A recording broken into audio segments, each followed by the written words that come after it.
Tengan todos, dependiendo de la región en la cual nos escuchan. Mi nombre es Cristina Bailey y soy la coordinadora de la Red de Ambiente y Sustentabilidad de Aushal.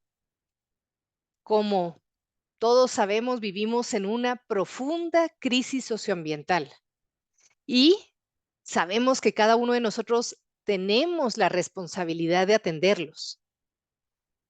La pérdida de biodiversidad, la contaminación, el cambio climático nos está afectando.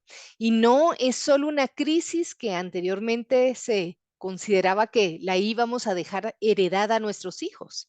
Es una crisis que actualmente la estamos sufriendo todos los en este momento.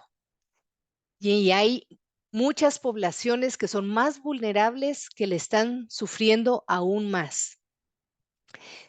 Conocemos que entre las causas fundamentales de esta inacción, de esta falta de responsabilidad, entre ellas se encuentran el desconocimiento a la magnitud de de la crisis y también a la falta de voluntad.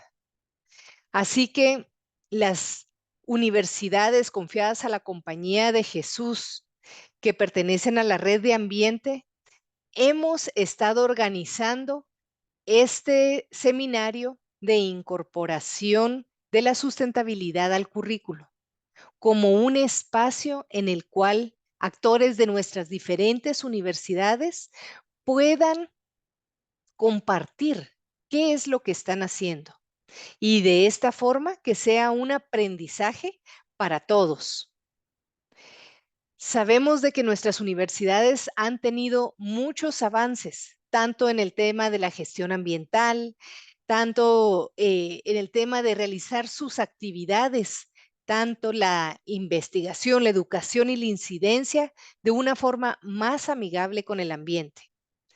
Pero reconocemos que todos estos esfuerzos son acompañados y tienen que estar acompañados por esa incorporación de lo que es la sustentabilidad dentro de nuestros planes de estudio, dentro de nuestras aulas, para que de esta forma nuestros egresados puedan ya tomar decisiones pertinentes desde donde laboran, pero también en su hogar y que ellos puedan compartir esta responsabilidad con otros y de esta forma poder atender esta gran necesidad que tiene nuestra casa común. Agradezco mucho a todos los coordinadores que son los homólogos de la red que tienen a cargo este proyecto, el cual ha sido coordinado por Dulce María Ramos de la Universidad Iberoamericana de Ciudad de México. Y le cedo a ella la palabra para que pueda presentar como se debe a nuestra invitada especial, a la cual agradecemos muchísimo por todo su apoyo. Ya hemos tenido la oportunidad de platicar con ella y realmente su experiencia es impresionante y consideramos que esta es como la conferencia que necesitamos para empezar ese chispazo de compartir otras experiencias. Así que muchísimas gracias, Dulce María y María Luisa, que nos acompañan el día de hoy. Muchas gracias, Cristina. Pues la verdad es que estamos bien contentos de iniciar yo le digo que es la nueva temporada del seminario de Aushal, porque en una temporada pasada estuvimos hablando sobre la gestión de los campus universitarios. Y ahora iniciamos pues esta nueva temporada, esta nueva etapa del seminario, queriendo compartir las experiencias que las universidades confiadas a la Compañía de Jesús en América Latina tenemos con relación a la incorporación de la sustentabilidad en los planes y programas de estudio. Bueno, pues ya me hizo favor de presentar Cristina. Yo soy Dulce María Ramos, estoy acá en la Ibero Ciudad de México, al frente del Programa Universitario para la Sustentabilidad, y para nosotros siempre ha sido un tema central el pensar cómo incorporar, cómo reorientar los planes de estudio hacia la sustentabilidad. Y bueno, pues también tenemos una trayectoria, hemos hecho pues varias cosas en este sentido, ¿no? Pero pues ahora dentro de la red de ambiente y sustentabilidad pensamos que también tenía que ser un proyecto central. Teníamos que pues de alguna manera impulsar estos procesos al interior de nuestras universidades. Entonces, bueno, el seminario es solo una de estas acciones que en este momento pues está en marcha, pero pues nuestra idea es fortalecer estos procesos, ¿no? Y una de las maneras de fortalecernos pues es compartir lo que cada uno y cada una de nosotras sabemos, hemos hecho, hemos emprendido dentro de nuestras universidades, y este es el objetivo de este seminario. Entonces, pues se lanzó una convocatoria hace unos meses para que las personas que tuvieran algo que quisieran compartir con todos los demás lo pudieran hacer. Les quiero decir que tuvimos una respuesta muy buena. Tenemos alrededor de 25 propuestas, 25 experiencias que ustedes quieren compartir con el grupo. Estas experiencias son de muy diferente orden. Hay experiencias muy concretas, ¿no? De cómo un profesor o una profesora han incorporado la sustentabilidad en una materia muy específica, pero otras experiencias nos hablan, pues, como de todo el proceso institucional que han seguido las universidades. Entonces, la verdad es que va a ser muy rico compartir esto, va a ser muy rico conocer lo que las universidades han hecho, aprender de ellas, pues en algunos casos, pues a lo mejor inspirarnos, a lo mejor incluso pues seguir algún camino que ya está andado, ¿no? Para no repetir, digamos. Y también nos va a permitir tener un diagnóstico, ¿no? Queremos saber, pues, por dónde vamos en las universidades de Aushal en este proceso de incorporar o de reorientar la formación profesional hacia la sustentabilidad. Entonces, el seminario inicia hoy, como ya decía Cristina, pues con la gala, ¿no? De tener a la doctora María Luisa Eschenhagen impartiendo una conferencia, y después nos estaremos encontrando mensualmente para ir conociendo las experiencias que ustedes nos van a estar presentando. La convocatoria se cerró el domingo, así que en este momento nos encontramos revisando las propuestas y elaborando el programa. Así que les pedimos un poco de paciencia para recibir la fecha en la que cada uno de ustedes estará presentando. Nos estaremos viendo, como digo, cada mes de aquí en adelante. Ya decía Cristina en algún momento que a lo mejor las 5 sesiones que habíamos programado son insuficientes, con lo cual, pues, nos seguiríamos, pues, ¿no? Encontrando mensualmente para ir analizando estas experiencias. Y bueno, pues ya no le quiero quitar más tiempo. Yo de verdad estoy muy contenta de tener a la doctora María Luisa Eschenhagen, y algunos de nosotros tuvimos la oportunidad de escucharlo en la reunión de homólogos en Bogotá hace un par de semanas, pero pues con esta conferencia lo que queremos pues es enmarcar este tema de la incorporación, de la importancia de que nuestras universidades tengamos una verdadera convicción y una verdadera incidencia en los planes de estudio para formar por perfiles profesionales que sean capaces de actuar como motores de transformación. No podemos no hacerlo. Es una tarea absolutamente urgente. Entonces, bueno, pues ahora me voy a permitir comentar algunos pues, rasgos de los más importantes de la trayectoria de la doctora Eschenhagen. Ella realizó un postdoctorado en la Universidad Federal Fluminense de Brasil, un doctorado en estudios latinoamericanos de la Universidad Nacional Autónoma de México, una maestría en análisis de problemas políticos, económicos e internacionales contemporáneos de la Universidad Externado de Colombia, un pregrado en pedagogía en Alemania. Ella tiene una gran experiencia como profesora universitaria desde 1996 y experiencia en la investigación desde 2001, con énfasis en educación ambiental superior, fíjense ustedes, ¿no? Y pensamiento ambiental, así como sobre la historia crítica del desarrollo y alternativas al desarrollo. Actualmente ella es profesora en la Universidad de Ciencias Aplicadas y Ambientales en la Facultad de Ingeniería Geográfica y Ambiental en Bogotá. Ha sido profesora invitada pues, en varios países no nada más de América Latina, sino también de Europa, así como conferencista invitada en México, en Chile, en Brasil, en la India, en Alemania, en Argentina y Perú. Y tiene una serie de libros escritos que yo les recomiendo muchísimo, así como compilados y artículos académicos. Ella es cofundadora del colectivo de investigadores en educación ambiental de América Latina y el Caribe. Ahora les voy a poner en el chat la página web en donde ustedes pueden consultar todas las publicaciones de la doctora Eschenhagen. Así que, pues como verán por su trayectoria, pues es un lujo tenerla hoy aquí.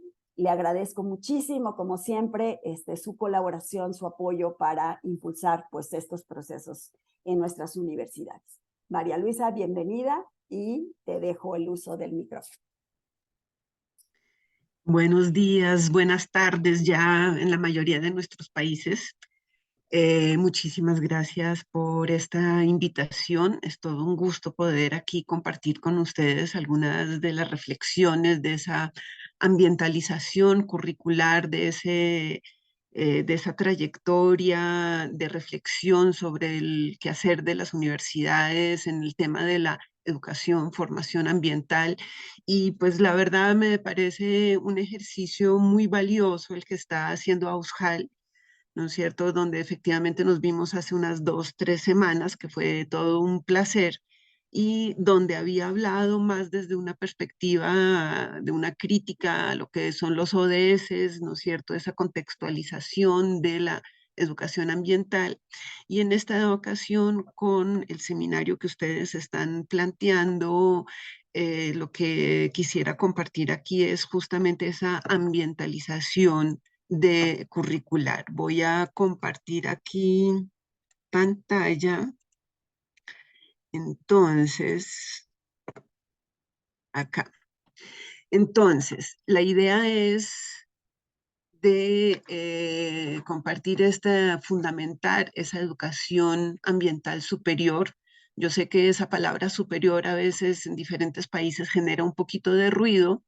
Es educación ambiental universitaria, pongámoslo así, que son con marcos y algunos criterios teóricos esta propuesta. Entonces, creo que es muy importante de reconocer lo que ha sido la trayectoria de la educación ambiental en América Latina, que es muy larga, diversa y fructífera. Creo que eso ya empieza desde los mismos retos que nos puso Tbilisi en su momento para América Latina. Hay un texto ahí de Francisco Javier Reyes que ha reflexionado sobre ese tema de Tbilisi. Acordémonos también que en Tbilisi se dijo que todos los continentes deberían tener una red de formación ambiental. La única red que logró consolidarse fue la de América Latina en el 85 bajo la coordinación de Enrique Leff, que me imagino que también la mayoría de ustedes ya lo habrán escuchado, por supuesto, y él impulsó esa red de formación ambiental. Como una parte de eso se inició también el seminario de Universidad y Ambiente en Bogotá, el primer seminario que fue en Bogotá acá en el 85, donde se hizo como un balance de qué es lo que están haciendo las universidades en el tema ambiental. Ahí también está el libro, sería tal vez interesante en algún momento digitalizarlo, no sé si está digitalizado, pero para ver cómo hemos evolucionado en el tema y también de no perder lo que es la historia de nuestros procesos.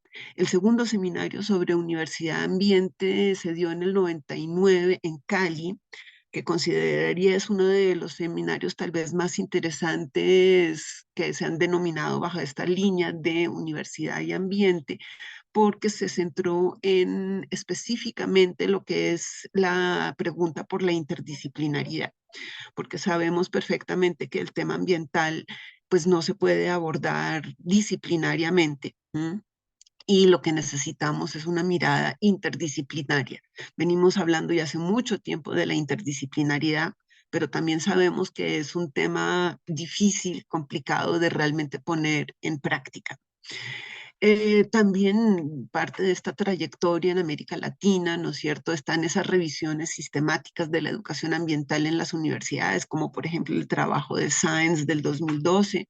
También tenemos una serie de estados del arte, como podemos ver, de Marcos Raigota en Brasil, de Rafael Bosque Suárez en Cuba, de Olga Bermúdez en Colombia, de Edgar Gonzalo Gaudiano de México, ¿no es cierto? Y el trabajo que dijo Dulce que estamos haciendo ahorita, el colectivo de investigadores en educación ambiental, que estamos siguiendo la iniciativa que tuvo Brasil en su momento, hace 12, 13 años ya Brasil o más, sobre e-arte se llama, y es recopilar todas las tesis de maestría y doctorado que se hayan escrito en nuestras universidades. Esto nos parece que es un trabajo muy importante para consolidar lo que es el campo de investigación, el campo de la educación ambiental. Y la cuestión es de que hemos hecho ya bastante. Y este e-arte, entonces, cuando vi la propuesta, el trabajo de Brasil, eh, hice la iniciativa para hacer este colectivo y en este momento estamos participando de Cuba, México, Colombia, Chile, Argentina y por supuesto Brasil, porque decíamos, ¿para qué inventarse el agua tibia, como decimos, si ya Brasil hizo la metodología, que fue un trabajo muy duro, arduo, ¿no es cierto?, para mirar esos criterios metodológicos, para armar esa base de datos. Ustedes pueden revisarla en internet, se llama earte.net. En este momento solamente Brasil tiene como 6.000 tesis registradas doctorales y de maestría, perdón, sobre educación ambiental. Yo creo que esto es muy importante de tenerlo en claro para ver lo que es esa larga trayectoria de educación ambiental que tenemos en América Latina. También el último congreso, aunque hubo uno más pequeño en Perú, ¿no es cierto? Pero este fue muy importante, el quinto Congreso Iberoamericano sobre Educación Ambiental en Joinville y en Tuyú, en Argentina. Eso fueron como los dos encuentros grandes. Después, como digo, perdón, el sexto fue en San Clemente del Tuyú y el séptimo fue en Perú. Entonces aquí tenemos, se los recomiendo también mirar esas perspectivas de la educación ambiental en Iberoamérica y también esa reflexión crítica del campo de la educación ambiental que se hizo como un trabajo preparatorio a ese iberoamericano en Argentina. Y después también, como apenas un ejemplo, ¿no es cierto?, la configuración del propio concepto de educación ambiental, por ejemplo, de Avendaño y Parada. Entonces, esto es como un muy sintético panorama para mirar esa riqueza que tenemos de educación ambiental en América Latina.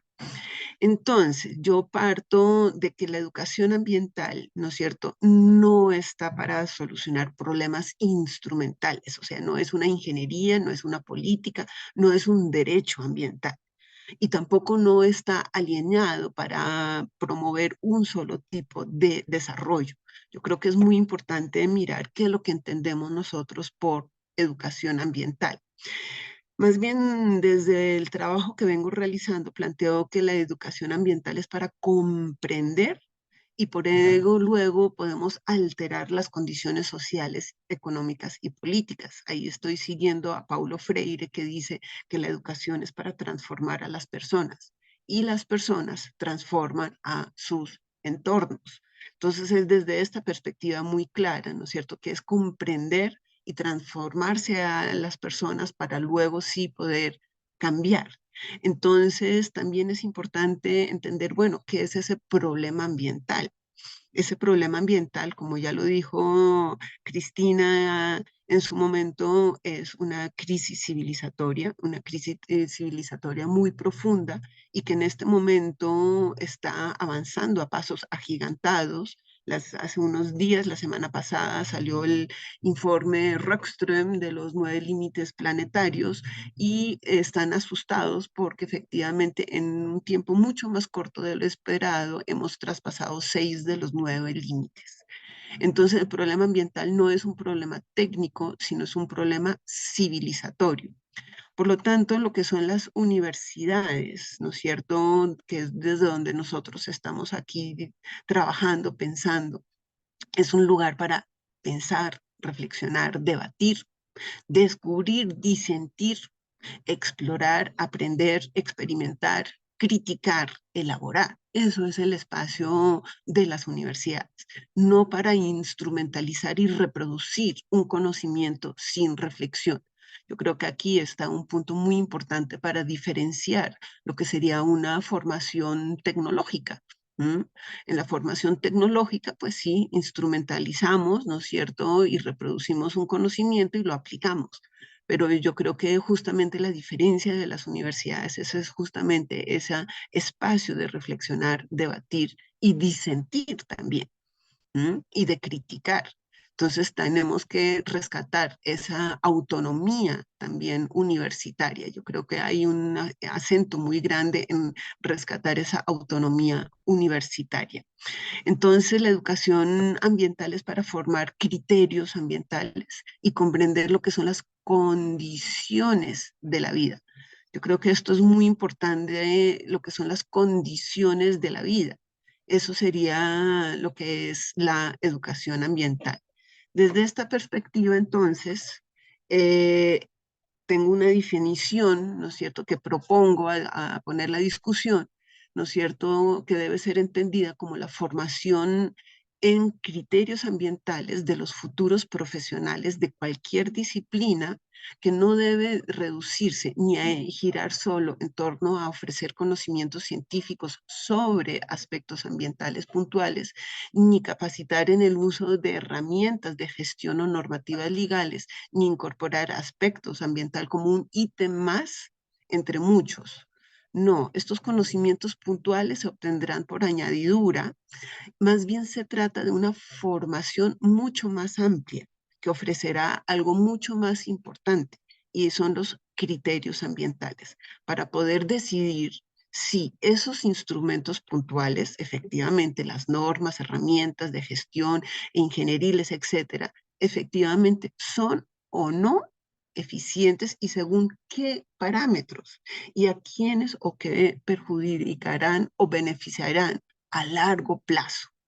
Entonces, a partir de esta definición, de esta comprensión de lo que es la educación ambiental superior, propongo entonces 7 requerimientos para lograr esta comprensión de estos criterios ambientales, para formar estos criterios ambientales.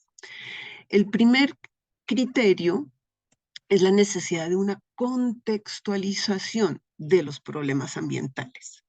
Una contextualización, por un lado, desde lo que es, por ejemplo, la antropología ambiental, sobre todo lo que es esa relación ser humano-naturaleza, desde la sociología, lo que son esas estructuras sociales, la historia ambiental, lo que es toda esa trayectoria en el tiempo, lo que es también la diferenciación y los aportes, ya sea de la política ambiental o de la ecología política, que son dos perspectivas diferentes, ya sea de la economía ambiental o la economía ecológica, que también son cuestiones diferentes, o el desarrollo sostenible o sustentable.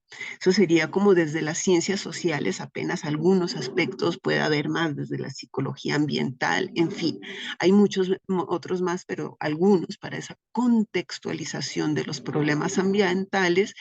Y desde las ciencias sociales, aquí pongo los 9 límites planetarios, que esta es la versión antigua, y perdonen, pero la otra es muy reciente, y quiero mostrar la última, que es esta. Esta salió, como les digo, la semana pasada. Entonces, fíjense cómo ya hemos sobrepasado. Esta, la verdad, me dejó bastante preocupada. Esta hay que mirarla con más cuidado. Esas nuevas entidades lo han cambiado desde lo que es la otra presentación, pero fíjense lo que es este de cambio. Aquí lo ven en chiquito, ¿no es cierto? Lo que es el del 2009, 10, que estaban trabajando sobre esta representación, y lo que es ya la investigación actualizada. Entonces, desde lo que son las ciencias duras y aplicadas, ¿no es cierto? Tenemos para esa contextualización del problema, pues tenemos que entender lo que son ciclos geoquímicos, resiliencia, entropía, biodiversidad, eutroficación, tanto en aguas dulces como en los mares, cadenas tróficas, equilibrios en los ecosistemas, interdependencias, interrelaciones, coevolución, autoorganización, como apenas poner alguno de los más centrales para entender lo que es esa fragilidad de la vida. ¿Mm? Entonces, así como los de ciencias duras y aplicadas, se supone que deberían entender estas perspectivas de antropología, sociología e historia, los de ciencias duras y los de ciencias sociales, pues tienen que entender también cuando se les presenta esta gráfica a qué se refiere y cuando hablamos de resiliencia o entropía, a qué nos referimos, para poder, como digo, entender lo que es la fragilidad de la vida, lo que es esa contextualización de los problemas ambientales. Eso sería como el primer requerimiento. El segundo requerimiento, ¿no es cierto?, es identificación de las causas. Y miren que aquí hago efectivamente una diferencia. Y aquí me refiero a lo que es el marco teórico de Enrique Leff, quien dice que las causas de los problemas ambientales son las formas de conocer modernas, unas formas de conocer que simplifican, homogenizan y fragmentan el conocimiento, por lo cual es imposible entender cuál es la complejidad de la vida. ¿Mm? Entonces aquí otra vez, una cosa es una formación universitaria, que es en buena parte teórica, en buena parte, a una formación técnica tecnológica. Y entonces, para ese marco teórico que nos propone Enrique Leff de entender cuáles son esas causas del problema ambiental, de esta crisis civilizatoria, de esas formas de conocer, pues entonces está para visualizar esto, de entender, ¿no es cierto?, cómo esta cosmovisión judio-cristiana moderna, que está basada sobre unas racionalidades, sobre unas normas, sobre unos valores, ha posibilitado con la revolución científica a desarrollar diferentes epistemologías en las diferentes ciencias. Y cada epistemología está relacionado tanto con unas ideologías y por supuesto con una racionalidad, normas y valores, y pues también metodologías, que son los fundamentos teóricos que posibilitan diferentes teorías para solucionar problemas a través de unos instrumentos específicos. Y aquí están los problemas aquí arriba. Entonces uno también puede decir, bueno, el que quiere pues también le puede dar la vuelta, poner los problemas abajo y mirarlo a la inversa, ¿no es cierto? Esa puede ser otra discusión, ¿no es cierto? Pero lo importante es reconocer que los instrumentos no son neutrales, están basados sobre unas teorías específicas que a su vez están basadas en unas ideologías y unas epistemologías específicas. Y de ahí también pues viene mi crítica a los ODS, ¿no es cierto? Porque los ODS hacen parte, son unas teorías acá que hacen parte de una perspectiva epistemológica, ideológica.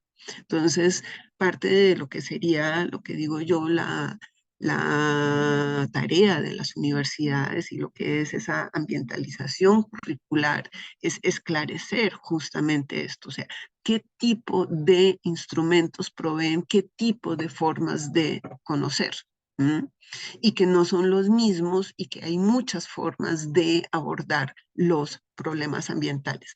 Yo creo que uno de los grandes logros del neoliberalismo ha sido hacernos dejar creer que los instrumentos son neutrales, entre comillas. No, no, no, no piense, haga, cumpla. O sea, lo que decimos en Colombia, lo que son los chulitos o las palomitas, ¿no es cierto? De cumplir, cumplir, cumplir, ¿no es cierto? Sin pensar, sin reflexionar y sin pensar de dónde vienen y cuáles son sus fundamentos. Y yo creo que eso es justamente una de las tareas fundamentales de la universidad, ofrecer esta perspectiva para entender cuáles son las raíces y la racionalidad que subyace a esos instrumentos. Entonces, si queremos comprender la complejidad ambiental, tenemos que entender qué epistemologías posibilitan más o menos la comprensión de esa complejidad ambiental. Aquí está. Y aquí entra toda la discusión entonces de qué es una perspectiva holística, qué es una perspectiva de la complejidad, etcétera. ¿No es cierto? O sea, estas son las discusiones para realmente mirar, bueno, desde qué epistemología, desde qué perspectiva estamos observando los problemas ambientales. Este es el segundo requerimiento. El tercer requerimiento es el reto y la claridad y coherencia conceptual que está muy ligada a la parte, al segundo requerimiento, ¿no es cierto? Porque lo que uno está observando mucho es de que hay un problema de eclecticismo y pragmatismo generalizado que después también conlleva a lo que es esa cooptación.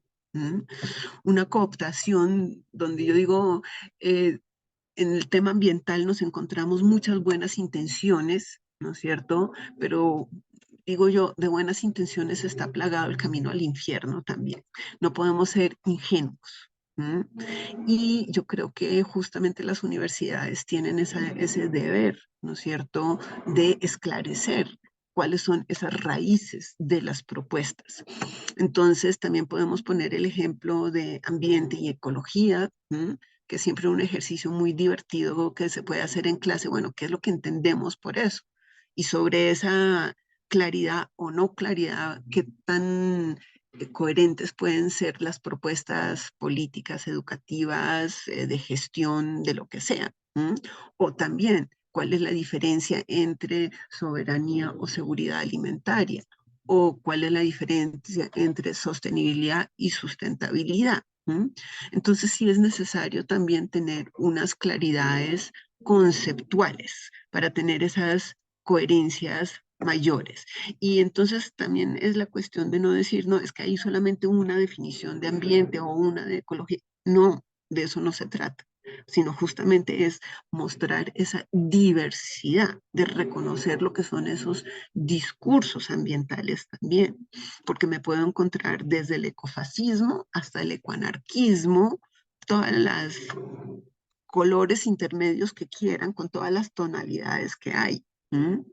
O sea, yo cuando hablo de ecología profunda, sé qué tan cerca o lejos está de posiciones de la extrema derecha, qué tan claro tengo desde dónde me están, cuándo me están hablando desde el ecosocialismo o desde el ecomarxismo. Tengo claridades al respecto. Entonces esto también es muy importante de tener clara esa coherencia y claridad conceptual para después entrar al cuarto. Bueno, y tengo acá unos ejemplos, esto hace parte de mi tesis doctoral, ¿no es cierto?, que hago una propuesta de 3 categorías de ambiente, ¿no?, justamente para tratar de hacer esa diferenciación desde unas bases epistemológicas. O sea, una cosa es mirar el ambiente como un objeto, cuya base epistemológica es el positivismo, cuyo ejemplo, uno de los ejemplos puede ser esta definición de ambiente, y también me parece muy importante esta perspectiva, ambiente como objeto, qué tipo de preguntas posible me genera. Otra cosa es ver el ambiente como sistema, que está basado sobre bases epistemológicas de la teoría de sistemas, qué tipo de definición de ambiente tengo ahí y qué preguntas me generan.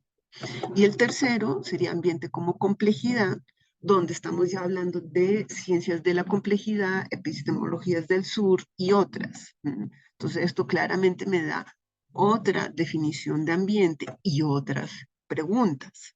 Esto es como para visualizar y evidenciar la importancia de esas bases epistemológicas y esas claridades de las causas y coherencias conceptuales, desde dónde estamos hablando.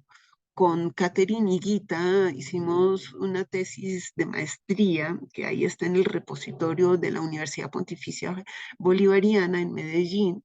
Esa tesis ha sido muy interesante porque esta mujer se puso muy juiciosa a revisar tesis ¿no es cierto?, de maestrías en ciencias sociales que han trabajado el tema ambiental y revisó, bueno, qué claridades conceptuales podemos observar dentro de esas tesis y se puso a codificar estas tres categorías de ambiente. Y los resultados son muy interesantes para nosotros como profesores, porque entonces también es un mea culpa de nosotros de, bueno, ¿cómo estamos nosotros formando? ¿Con qué claridades teóricas estamos formando? Porque lo que nos dimos cuenta es que a veces, como decimos aquí, hay una melcocha o un sancocho, ¿no es cierto?, de propuestas, ¿no es cierto?, y no hay claridades conceptuales para bien o para mal. Yo creo que esto no es una cuestión de juzgar, sino de reflexionar, revisar y discutir, y mirar qué importancia tiene eso para estructurar un plan curricular. O sea, ¿de qué manera estamos nosotros realmente formando a nuestros futuros profesionales? Entonces, el cuarto requerimiento es la importancia de la interdisciplinaridad, efectivamente. Aquí no voy a entrar mayormente a lo que es la interdisciplinaridad, simplemente planteo aquí algunas generalidades, como por ejemplo de Heckhausen, que identifica diferentes interdisciplinaridades, ya sea indeterminada, una pseudo interdisciplinaria, auxiliar, compuesta, suplementaria, unificadora, pues ahí ya nos vamos dando cuenta que hay diferencias, ¿no es cierto? Y obviamente toca tener muy claro cuál es la diferencia con la pluridisciplinaridad, como también con la transdisciplinaridad. Entonces, les plantea, por ejemplo, tres tipos de interdisciplinaridad: técnica, práctica, teórica. Yo creo que es muy importante tener esto claro, porque muchas universidades desde muy arriba tienen claro que es necesario hacer la interdisciplinariedad, pero desafortunadamente que se observa muchas veces es que la conciben simplemente, no, júntense los investigadores y trabajen conjuntamente y miren a ver cómo hacen, ¿no es cierto? Entonces, no, es que todos trabajan al ambiental, entonces júntense por favor y hagan una investigación sin reconocer las diferentes perspectivas ambientales también que hay. Y no es tan sencillo juntar a todos de la universidad que trabajan en ambiental porque no son las mismas perspectivas. Y la interdisciplinariedad tampoco no se da porque simplemente junto a investigadores de ingeniería, de sociología, de biología, ¿no es cierto? Entonces, ahí lo que estamos haciendo es más bien una ¿no es cierto? O multidisciplinaridad, pero no una interdisciplinaridad. Entonces, creo que es muy importante plantear estas discusiones muy seriamente en nuestras universidades. Y después, ya para pasar a lo que es el quinto requerimiento, ¿no es cierto?, que es el aporte del pensamiento y la ética ambiental. O sea, nosotros aquí en América Latina también tenemos una trayectoria y una cuestión muy rica de pensamiento ambiental, ¿no es cierto?, que puede aportar a lo que es la propia educación en, por ejemplo, evidenciar esa relación que existe entre las formas de conocer y sus modos de apropiación y adaptación al entorno natural. También recuperar los aportes que puede dar la filosofía para pensar y reconocer el papel de las distintas disciplinas y su quehacer y responsabilidad en una sociedad. También mirar lo que es esa visión del mundo hegemónica que está fundamentada en una racionalidad moderna cientificista, ¿no es cierto?, que impide justamente comprender esa complejidad ambiental y que debe ser problematizada, evidenciada, demostrada a través de lo que sería un saber ambiental. Y revisar también sistemáticamente las bases epistemológicas de las respectivas disciplinas. Pero también el pensamiento ambiental latinoamericano no es solamente eso, es mucho más amplio todavía. Y también quiero hacer acá como un énfasis, y es que una de las características del pensamiento ambiental latinoamericano es que está muy estrechamente ligado con los debates sobre desarrollo. O sea, todos los debates desarrollistas que hemos tenido en los años 80, 90 han sido muy importantes.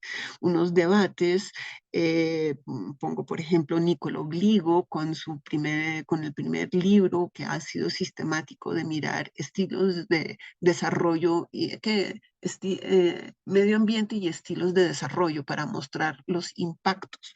Eso fue en los años 80, son 2 tomos del Fondo de Cultura, son unos clásicos.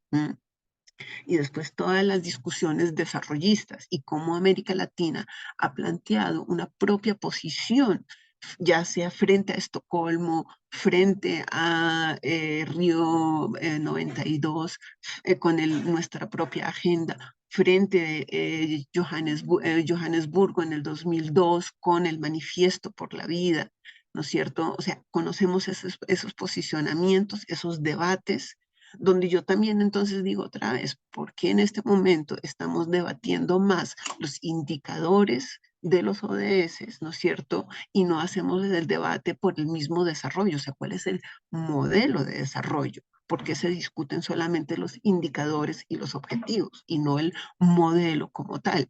Y como digo, América Latina tiene toda una trayectoria muy dura y muy interesante en torno a lo que son los modelos de desarrollo.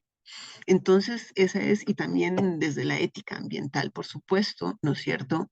Y aquí entonces va justamente esta lista que tengo acá para ver lo que son esos pensadores ambientales de América Latina. Antonio Elizalde de Chile, que ha trabajado mucho desde la ética ambiental, Leonardo Boff, que por supuesto la mayoría de ustedes lo conocen, Enrique Leff, Carlos Walter Porto González, que se nos acaba de ir, hoy le hicieron un homenaje muy bonito en la Universidad Fluminense, que trabajó desde la geografía, ha dejado un legado muy importante de geografía. Augusto Ángel Maya de Colombia, como también Patricia Noguera, Eduardo Budinás de Uruguay, Osvaldo Zunkel de Chile, Héctor Segenovich también, que ya se nos fue de Argentina, Víctor Toledo de México, que lo conocen en México, Dimas Floreani, Víctor Toledo, que trabaja mucho desde la agroecología, el metabolismo social. Bueno, se me olvidó decir, Eduardo Budinás, que trabaja mucho de las transiciones, sobre alternativas al desarrollo, Dimas Floriani, que de Brasil trabaja epistemología ambiental también, y también, por supuesto, Raquel Gutiérrez de México, Gabriela Merlinsky, Maristela Swampa de Argentina, Astrid Ulloa, que trabaja desde la geografía también, y mucho desde la perspectiva, ella es antropóloga, y trabaja, por ejemplo, en mujeres indígenas y cambio climático. O sea, son nuestros pensadores, ¿no es cierto?, de una primera generación. Si me voy a la generación actual, pues ahí encuentro muchísimos más, ¿no es cierto? Pero son como esas referencias que deberíamos tener entonces. Y aquí también hago una observación de mea culpa cuando nosotros nos ponemos a revisar nuestras tesis de maestría y doctorado en educación ambiental. Hicimos ese muy breve ejercicio inicial en las tesis de Chile, ¿no es cierto? Bueno, ¿y cuáles son las referencias teóricas de esas tesis? Entonces yo creo que ahí también otra vez, ¿qué es lo que estamos enseñando y cuáles son las propuestas curriculares que tenemos para comprender esta complejidad ambiental? El sexto requerimiento, que me parece también fundamental, es la importancia de preguntar y problematizar. A mí me encanta dictar también clases de investigación, a maestría y doctorado sobre todo, y lo que observamos, ¿no es cierto?, es una gran dificultad en problematizar. Entonces, si nosotros no problematizamos cómo comprendemos lo que es esa complejidad ambiental, entonces incentivar ese preguntar constantemente, cuestionar lo obvio, lo que hemos naturalizado, para desnaturalizar. ¿No es cierto? O sea, a mí me han dicho, no, pero si no es desarrollo sostenible, entonces, ¿qué? Y yo, es que hay muchísimo más que el desarrollo sostenible, ¿no es cierto? O sea, hay muchas otras cuestiones. La pregunta es cómo logró posesionarse de esa manera, quiénes están detrás de eso. Por ahí salió, y lo mencioné también en nuestra reunión aquí en Bogotá, y ahora se me escapó el nombre, sobre esos ODS como una nueva forma de de colonización, ¿no es cierto? ¿Por qué no pensamos ahí en lo que es desde términos de geopolítica del conocimiento, lo que es colonialidad del saber, lo que es el poder en el saber, ¿no es cierto? ¿Por qué no preguntamos desde ahí para desnaturalizar? ¿Mm? Entonces yo creo que esas son como las tareas justamente de la universidad, e ir más allá de lo visible y lo inmediato. Y eso siempre nos cuesta a nuestros estudiantes. Entonces ahí también, claro, si yo me pongo a mirar lo que es la historia educativa de las políticas educativas en América Latina, pues estamos muy marcados por una educación instrumentalista, ¿no es cierto? Que es el simplemente de responder y de cumplir, pero no de problematizar, preguntar. Entonces, ¿qué pedagogías, qué vertientes pedagógicas, fundamentos de filosofías pedagógicas manejamos en nuestros currículas? ¿Mm? Entonces, eso también es muy importante. ¿Mm? Entonces, esta cuestión de preguntar me parece fundamental. ¿Mm? Y finalmente, el séptimo requerimiento está ligado a ese reto de cultivar 4 habilidades. Primero, la habilidad de pensar interrelacionadamente. Si yo no pienso interrelacionadamente, ¿no es cierto? Pues no voy a comprender la complejidad ambiental. Tengo que constantemente interrelacionar todos los datos. El segundo punto, el asombro, de uno asombrarse, que digamos con nuestros estudiantes de esta generación ahorita, ¿no es cierto? Que como que ya lo saben todo, ya no se asombran de nada, pero es el asombro de la hojita, de la gotica de agua, de lo que sea, asombrarse. ¿Mm? O sea, eso es fundamental. Si yo no me asombro de lo que es la fascinación de la vida, porque hay que fascinarse de la vida para después también poderla proteger, para poderla cuidar, para poder entender que hacemos parte de esa vida. Es asombrarse, lo que es esa fascinación de la vida. Y frente a esta crisis que tenemos, pues tenemos que ser bien creativos, ¿no es cierto? Porque todas las estructuras anteriores, pues no nos sirven, ¿no es cierto? Y tenemos que ser creativos para poder pensar de una manera diferente. Y como les digo también a mis estudiantes de maestría, ahorita que tengo otra vez un curso de investigación, yo digo, pues yo sé, ahorita estoy aquí parada y dice, sea creativo con su tesis, por favor. Y están bloqueados porque, no, es que tengo que problematizar, ¿no es cierto? Y después, sea creativo con la metodología. No, pero es que tengo el tiempo, no sé qué. Sí, no es sencillo. ¿No es cierto? Y la creatividad efectivamente no se da en ese momento, sino es todo un contexto. Entonces yo les pregunto, bueno, pero es que ¿qué hacen con las manos? ¿Qué hacen creativamente con las manos? ¿Hacen música, cocinan? ¿Qué hacen para ser creativos? ¿Cómo incentivamos esa creatividad que después se refleja también en mis pensamientos para solucionar problemas? ¿Mm? Entonces, esa creatividad es fundamental. Y lo último es esa relación de empatía-compasión. Y ahí yo sé, estoy aquí entre jesuitas, ¿no es cierto? Yo lo miro un poquito más desde el budismo. Invito a reflexionar la diferencia, cómo entiende el cristianismo, la compasión, cómo entiende el budismo, la compasión. Creo que ahí también hay una cuestión bien bonita y bien interesante a mirar, y sobre todo lo que es la empatía. O sea, como si yo no soy empática con mi prójimo, ¿cómo quiero yo ser empático con el sufrimiento de la degradación?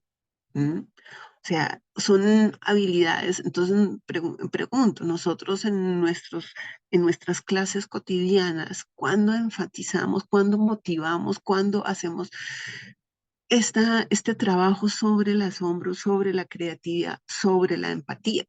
¿Mm? Entonces, estos son elementos fundamentales. Estos son los 7 requerimientos, ¿no es cierto? Y después, claro, ahora ¿cómo lo ponemos en práctica? La pregunta del millón. Entonces, claro, es la puesta en práctica de preguntarse cuáles son esas bases epistemológicas del conocimiento que reproducimos y enseñamos. O sea, primero, una cuestión de cuál es el lugar de enunciación, desde dónde estoy, lo estoy reconociendo, ¿no es cierto? O lo he naturalizado, o sea, dónde estoy parado. Después lo que es la actualización y capacitación docente permanente. Sí, yo creo que esto es absolutamente clave, actualización y capacitación. La cuestión de profesionales, profesores abiertos, comprometidos y dispuestos, por eso también me encanta este espacio, porque aquí es donde se cristalizaron justamente todos los profesores que están sensibilizados e interesados, y ahí es donde justamente hay que empezar a trabajar, porque tampoco no es una cuestión de que, no, recogemos ahora a todos los profesores y le imponemos. Pues a mí me imponen algo y yo ya es no más trabajo, más cosas. Entonces, pues no, ya estoy llena de trabajo hasta acá con todo lo que tengo que, y además me viene que tengo que meterlo ambiental, pues complicado, ¿no es cierto? Entonces yo digo, pues sí, hay que empezar primero por los que realmente están comprometidos, convencidos, porque sí, es un poco de trabajo y sí, es un ejercicio de construcción también, ¿no es cierto? Porque tenemos que hacer una reflexión autocrítica de nuestros contenidos y de nuestros cánones. Entonces, por ejemplo, se me ocurre desde sociología, ¿no es cierto? Entonces, bueno, ¿cuáles son esas estructuras? O sea, yo no puedo ser socióloga, ¿no es cierto?, si no sé quién es Marx, Weber y Durkheim. Pues no, tengo que conocerlos. Ahora, ¿qué tan ambientales son? ¿Qué perspectiva tienen de la naturaleza, etcétera? José Luis Lezama, de México, del Colegio de México, ¿no es cierto?, tiene un libro que se llama La Tríada, La Tríada ante la naturaleza, algo así se llama ese libro. La Tríada ante la naturaleza, Marx, Weber y Durkheim. O sea, no es la cuestión de que no los enseñe, ¿no es cierto? Por supuesto que los tengo que enseñar, pero entretejámoslo, empecemos a entretejer y a plantear estos debates. Entonces, ahí en ese libro me parece que es una forma muy interesante de justamente entretejer, ponerlos en cuestión. Bueno, sí, es importante, pero ante la naturaleza, ¿cuál es su concepción de la naturaleza? Y son justamente esas teorías que se van fraguando y que son el sustrato de todas las otras teorías que le siguen y que lo hemos naturalizado y que no lo hemos cuestionado. Entonces es ese tipo de trabajo. Para mí, ese libro es formación de criterios ambientales. Ese libro, introducirlo en sociología, eso es educación ambiental en las universidades, por ejemplo, para poner un ejemplo muy concreto. O tengo el otro ejemplo de José Luis, no, Jair Gómez, y él hizo un librito chiquito que no me acuerdo ahora el nombre, de la Universidad de Antioquia, de la Universidad Nacional en Medellín, perdón, y él revisó todas las teorías desde los romanos, ¿no es cierto?, desde todas las diferentes perspectivas económicas, cómo está presente la idea de naturaleza en todas las teorías. Ahí está, es eso. Ahí es donde se da ese entretejimiento para entender cómo es que estamos comprendiendo nuestra naturaleza. Entonces, tenemos que revisar autocríticamente los contenidos y los cánones para enriquecerlos y incluir, ¿no es cierto?, de revisar, de enriquecer esa perspectiva con esas epistemologías otras. Y claro, esas comunidades académicas, ¿no es cierto?, tienen que tener esa capacidad de discutir crítica y constructivamente para esa transformación curricular significativa. Y sabemos que esas discusiones son duras, difíciles, ¿no es cierto? Y más encima a veces no se dan por la premura del tiempo. Hay que terminar la transformación curricular y todo el mundo corre y a ver y cómo no. O sea, eso se observa también en muchas universidades. Entonces, ¿cómo estamos haciendo esas transformaciones y esas discusiones de esas transformaciones curriculares? Claro, es clave después poder contar con el apoyo determinante y comprometido de todas las instancias directivas, o sea, desde lo micro hasta lo macro, porque son todas las instancias que tienen que entender la importancia de esta transformación curricular. Y obviamente asumir tanto individual como comunidad académica esa responsabilidad ética y por la vida que tenemos. Con ese, o sea, nosotros adquirimos una responsabilidad ética en la producción y reproducción del conocimiento. Entonces, para ir terminando, justamente la educación ambiental superior entonces consiste en la articulación de estos 7 requerimientos entretejidos en cada currículum a través del diálogo de saberes para posibilitar esa formación de criterios ambientales y poder construir una cosmovisión desde cual sea posible otras formas de ser, estar y habitar el mundo y que respeten esa diversidad de formas de vida para poder garantizar lo que es esa capacidad de reproducción de la vida a largo plazo sobre el planeta. Entonces la educación, como comprender las condiciones de la vida para transformar a las personas, porque yo me voy transformando en la medida que yo voy conociendo, yo me voy transformando. Yo no sigo siendo la misma en la medida que voy comprendiendo estas condiciones de la vida.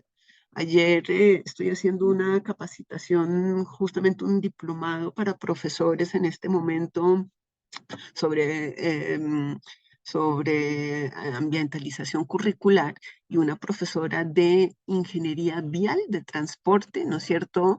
Después de que estuvimos ayer hablando de pensamiento ambiental y discursos ambientales, entonces ella dice, entonces tal vez quién sabe si mi profesión todavía exista, ¿no es cierto? Entonces, porque claro, en la medida que voy comprendiendo las condiciones de vida, ¿no es cierto? Tal vez me estoy reubicando a mí misma también y replanteándome a mí misma.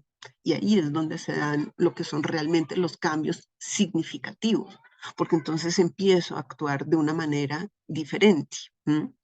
Entonces, no, les dejo hasta acá mis reflexiones y aportes y estoy abierta a todas las críticas, observaciones, sugerencias para ir mejorando estas propuestas de cómo ambientalizar el currículo. Muchísimas gracias.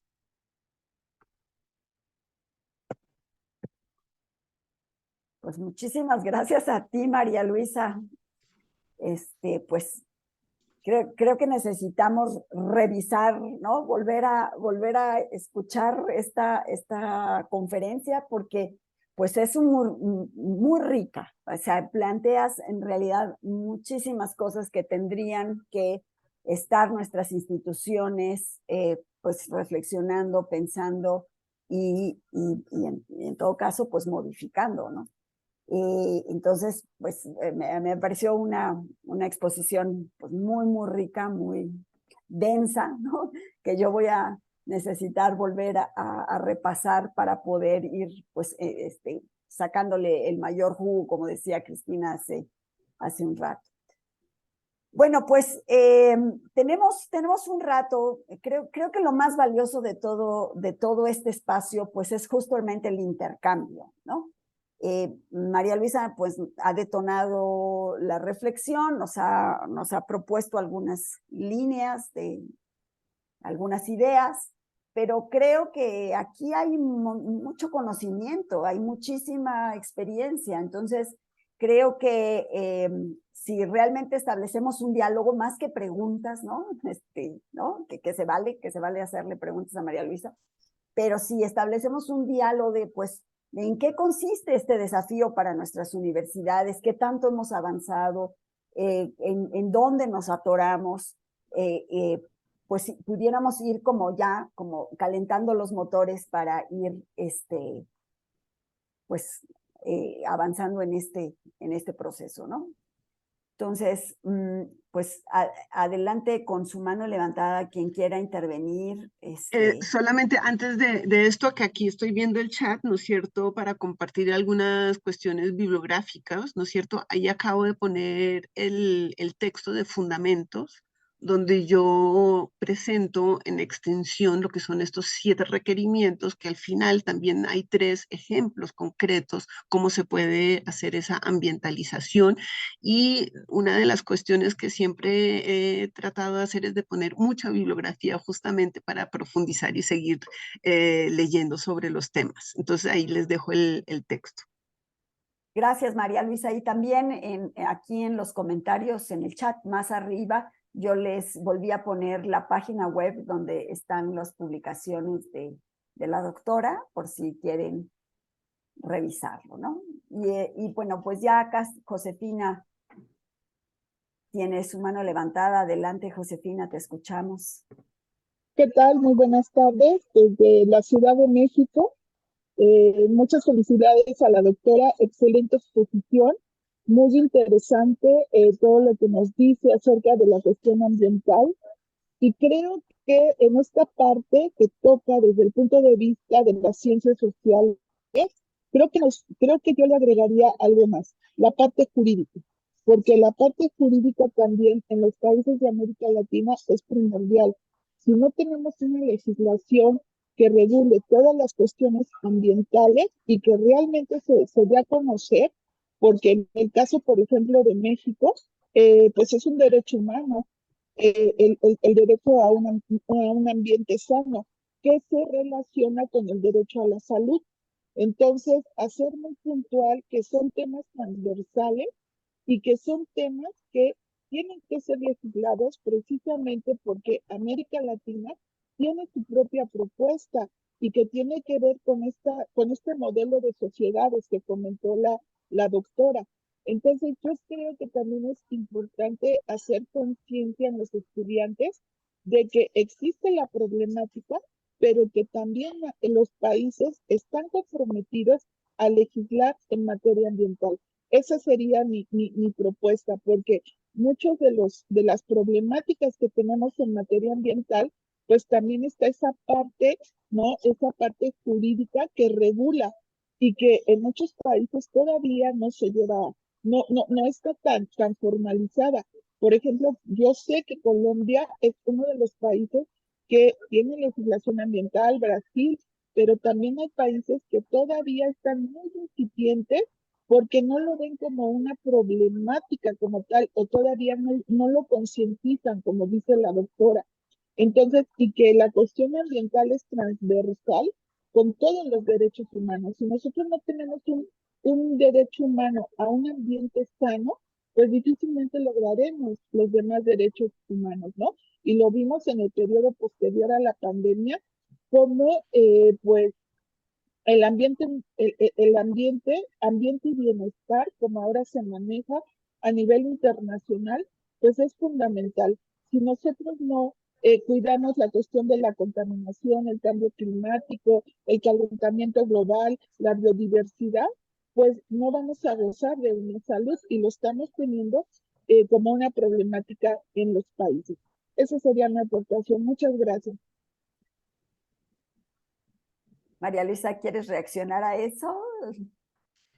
No, tiene toda la razón y sí, yo dije en esa primera diapositiva se me olvidó poner el derecho ambiental, ¿no es cierto? Por supuesto, también, mejor dicho, está incompleto, ¿no es cierto? Porque ahí hay todo, pero está como la idea central, pero por supuesto que está también el derecho ambiental ahí, claro. Y también dentro del derecho, ¿no es cierto? Hay muchas discusiones, ¿no es cierto? De qué es esa naturaleza como sujeto de derecho, qué significa el sujeto de derecho, el valor intrínseco. Mejor dicho, ahí hay también muchas discusiones bien interesantes para dar y revisar con los estudiantes, sí. Luzma, adelante. Hola, qué gusto volverlas a ver y muchas gracias, María Luisa.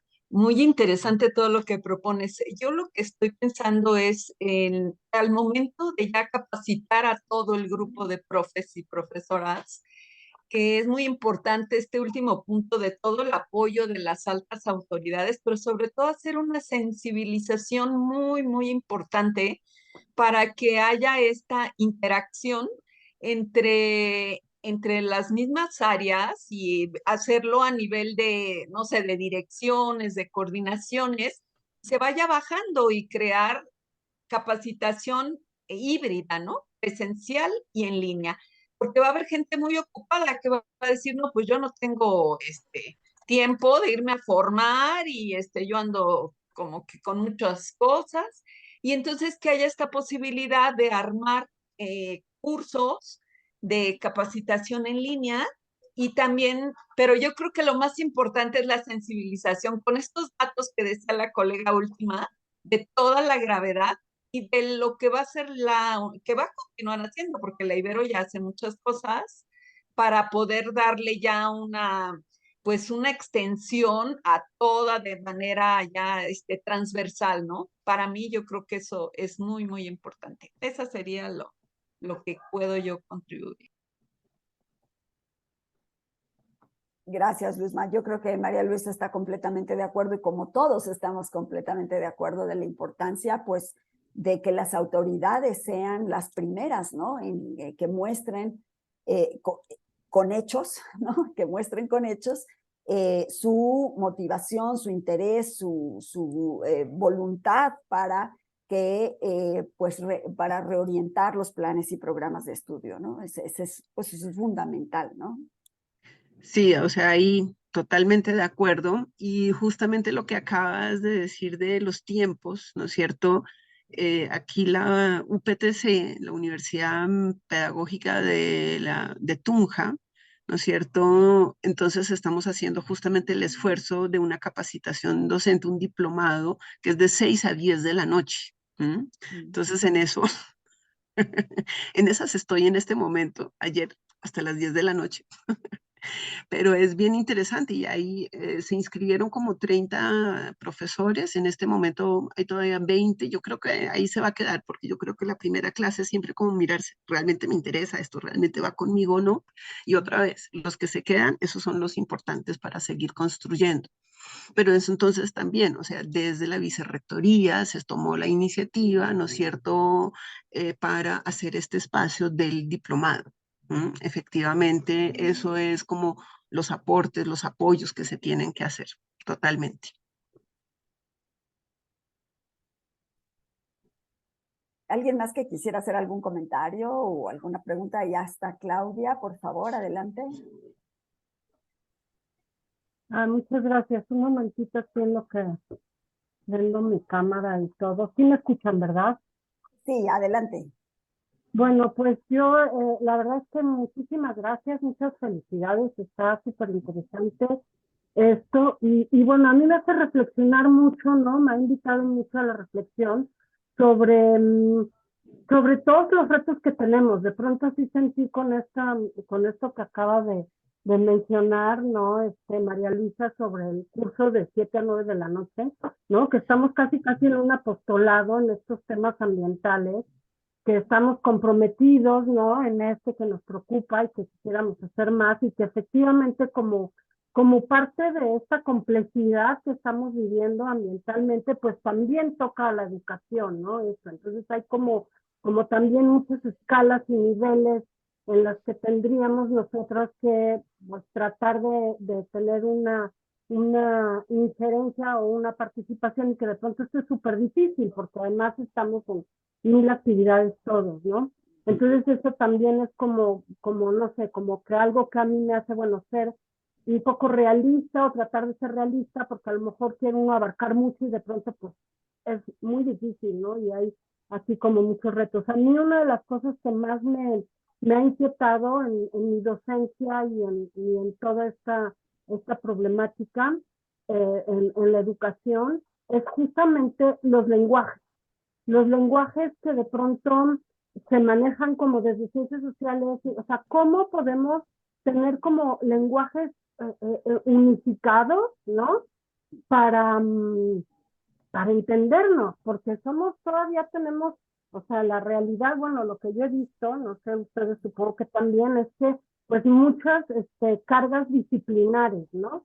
Entonces, desde estas cargas disciplinares estamos pues tratándonos de comunicar, ¿no? Con una serie de conceptos, no sé, bases incluso teóricas, con personas que tienen totalmente otra diferente. A mí me parece de pronto muy difícil, yo soy historiadora ambiental, entonces hablar con un ingeniero químico, ¿no? Y poder entendernos.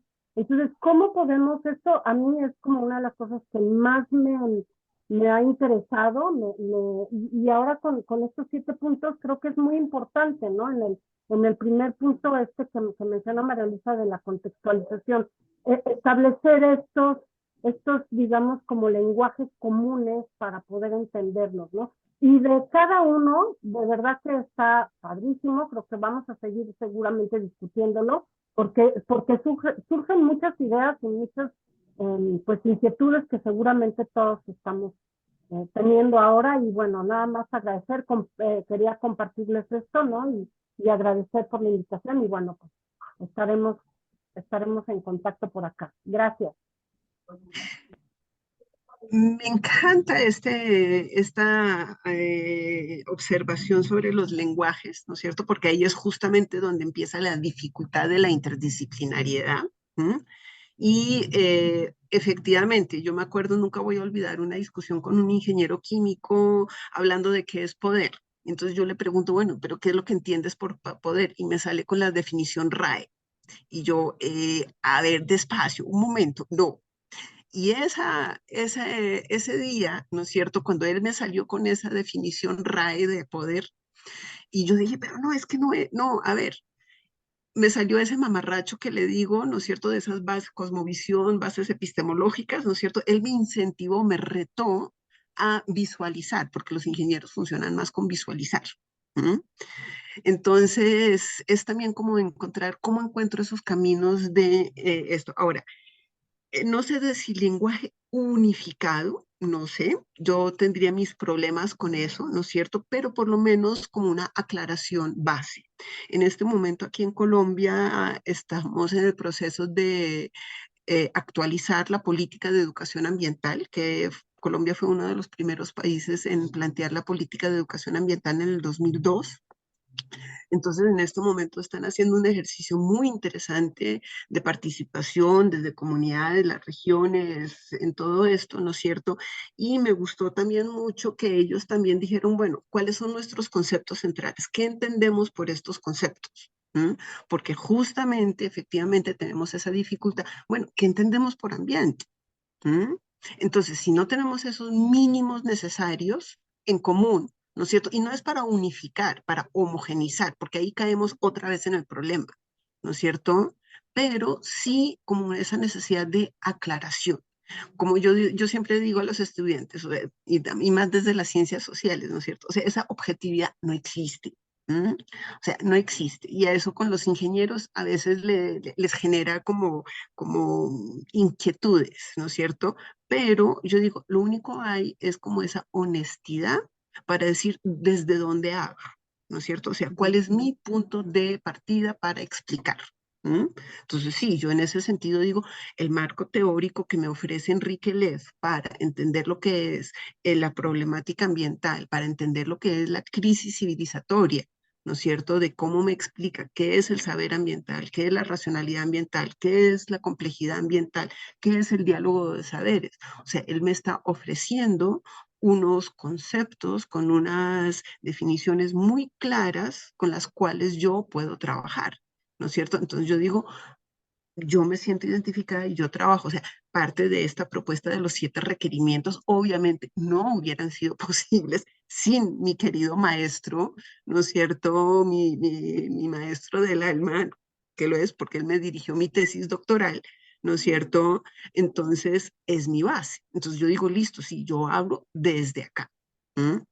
Pero es muy exactamente, o sea, poner, está claro, desde dónde estamos hablando. Y no es que todos tengamos que hablar del mismo lugar, pero por lo menos sí evidenciarlo.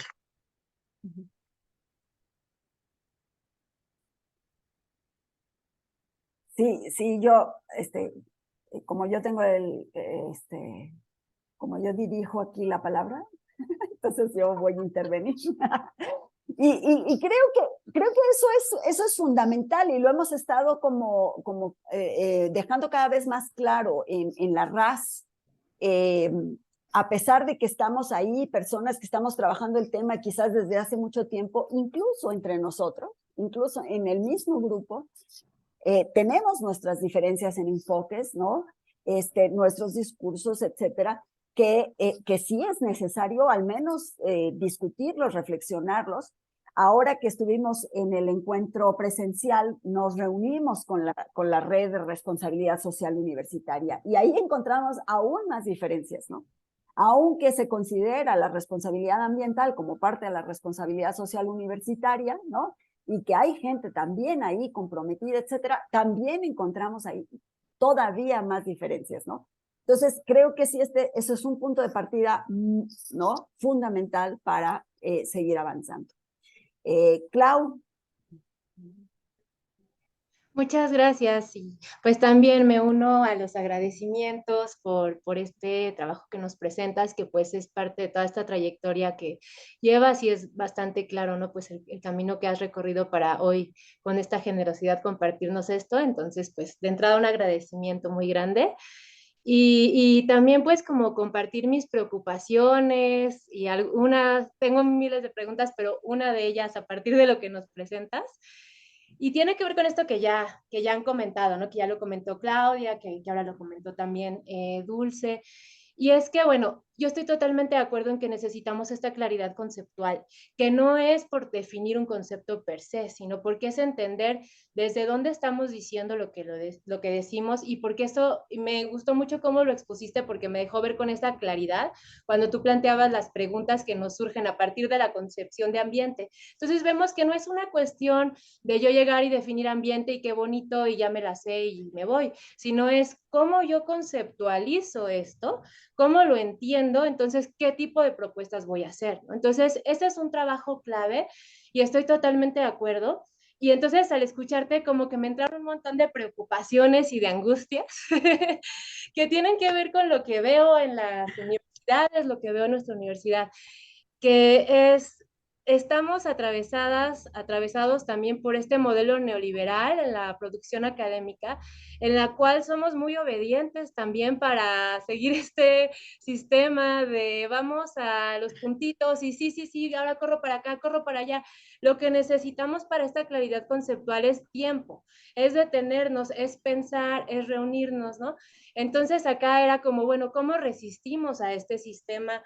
¿Cómo le hacemos? Sí que tenemos que vivir también de algo, está esta necesidad también de alimentarnos de todo esto, pero ¿cómo podríamos hacer esta actividad académica de tal manera que nos demos los tiempos? Porque así como lo veo, dije, es que no puede ser que suene utópico que en una universidad sentarnos a construir conocimientos con calma sea algo utópico, lejanísimo. No, eso no puede ser, porque tengo que brincar de esta reunión a la otra y luego acá y acá. Ya no lo pensé, chin, salió una cosa que ni pensé, que ni sé, y si me preguntan a mí misma, oye, ¿cómo entiendes esto? Ay, no tengo ni idea, ¿no? Entonces, bueno, esa fue como una de mis angustias, como estos tiempos. Y otra también es una tendencia que estoy viendo y que ya estaba, pues, pero que ahora la veo con más fuerza, al no leer, a no pensar mucho más allá, ahora también ya como que siento que desde el estudiantado está esta cuestión de que a mí dime las cosas rápido, a mí dime qué quieres que haga y lo hago, pero no nos centremos en rollos, las lecturas, bájale la cantidad, hazle menos, y entonces, por ejemplo, para mí la lectura es clave para esta claridad conceptual, así como el diálogo, e irle pensando, ¿no? Entonces, tenemos pues como el viento muy en contra porque hay mucho que resistir, las estructuras también de las universidades grandototas a veces que parecen tan difíciles de mover, ¿no? Entonces, bueno, estas son como que las angustias que me surgen y de eso tengo muchísimas preguntas que me gustaría plantearte, pero hay una en particular que te quiero plantear porque además tú mencionaste como desde el budismo y entonces yo pensaba, ok, tenemos esta realidad, está muy complicado, tenemos la urgencia de la crisis, tú lo dijiste ya, los límites planetarios que hemos superado y lo que estamos viendo en términos de la rapidez con la que avanza todo esto es muy preocupante, ¿no? Entonces, y la universidad se mueve lentito y todo esto se mueve lentito, ¿no? Entonces, ¿cómo tener claridad, esta tranquilidad de espíritu, ataraxia, digámosle, no sé, que necesitamos para poder cultivar la compasión, la creatividad, la empatía en este contexto, ¿no?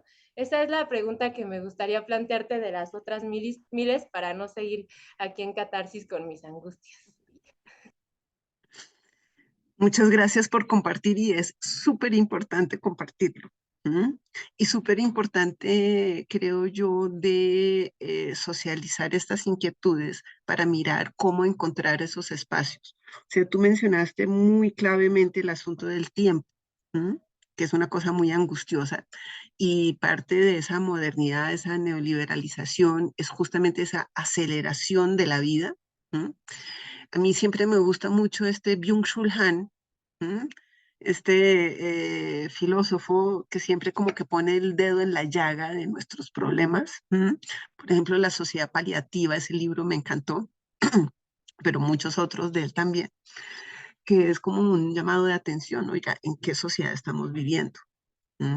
Y cómo efectivamente en las universidades nos hemos tragado el cuento completo de las acreditaciones de publish or perish, o sea, publicas o mueres. Y eso es lo que realmente nos genera como esas angustias, ¿no es cierto? Esa producción neoliberal que también se ha tomado en las universidades, lo cual tiene unos efectos muy claros sobre las lecturas. Nosotros en Colombia decimos, no, es que ya los estudiantes todo lo quieren de coquito, de coquito sencillo, por favor no me haga leer mucho, ¿no es cierto? No más. Este semestre tuve como una iluminación de cómo poner a leer a mis estudiantes y me está funcionando. Es realmente tomarme el tiempo la primera clase y sentarme a leer con ellos un texto. Y díganme cómo lo están subrayando. Lo he hecho con especialización, con pregrado, con maestrías. Lo he hecho en todos los niveles. Y la sorpresa es casi igual. Ay, nunca nos han enseñado a cómo leer. Entonces, codificar los colores. ¿Cómo estoy subrayando? Entonces, ahí como que a más de uno le cayó el 20. ¿Cuáles son las palabras que no conoces? Pues póngalas, escríbamelas, subráyalas, búsquelas. Y entonces lo que yo les dije, en el total son, qué sé yo, 20 lecturas por semestre, ¿no es cierto? Mínimamente me tienen que entregar 6 lecturas impresas, subrayadas, con 3 preguntas al texto, que no sean dicotómicas. Esa no se las acepto. Sí, no, esas preguntas no me sirven, cerradas. Y efectivamente me están leyendo, a las buenas o a las malas. Y digo, cada 2 lecturas más es 0.1 más en su pinche nota.